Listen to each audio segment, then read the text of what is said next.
For the first 2 or 3 years that I was the pastor here, it was not unusual for me to start worship with only 3 people in the pews. And in some cases, that included my wife and daughter.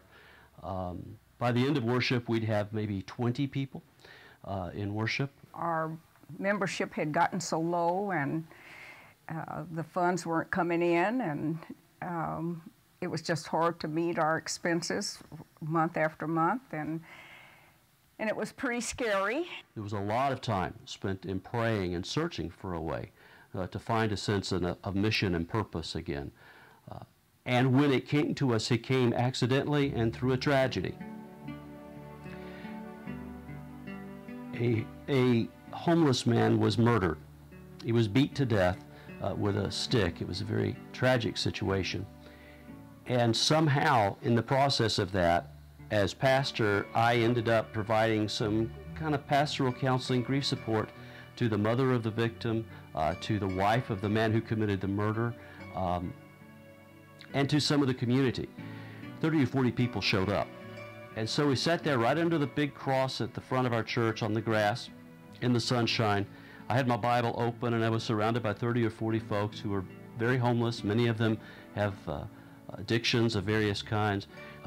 They shared their grief, and at the close I read a scripture and led a prayer. And that was the beginning. Homeless people started drifting in to our services, and since that time, some of them have gone into business. A lot of them have found housing and homes, and where they were sleeping in vans and buses and things right on our parking lot. Oh, we were using crack cocaine pretty much is what we were using. I was a meth slammer.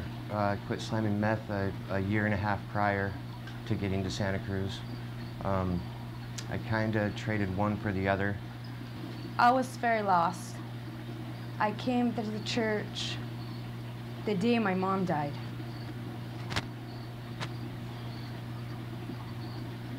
And then I found Greg and Debbie there. And kept coming back for help. I've traveled down some of those roads before. I'd like to drink to the point where I could have been considered an alcoholic. I felt I had been blessed. I got a job back in the United States. I was a manager, sitting on top of the world, house in the mountains, pool, the whole works. And within a year, everything was gone. And I came to the Circle Church, which was Garfield Park Christian Church at the time. It was my old church I was raised in when I was a teenager. Eventually, the church, Pastor Steve and the church taught us how that we didn't really need that stuff, that we need to love ourselves, and that we were loved by others and we were loved by God.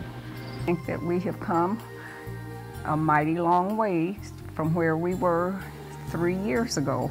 We have just, it's just like climbing almost to the top of the ladder.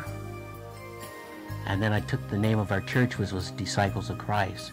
And I decided I wanted to be a disciple. I wanted to follow in Jesus' footsteps in his life.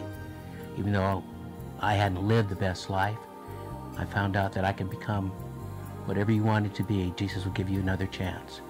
And he would let you come home anytime. Anytime. All you had to do is ask him if you could come home. And you could come home.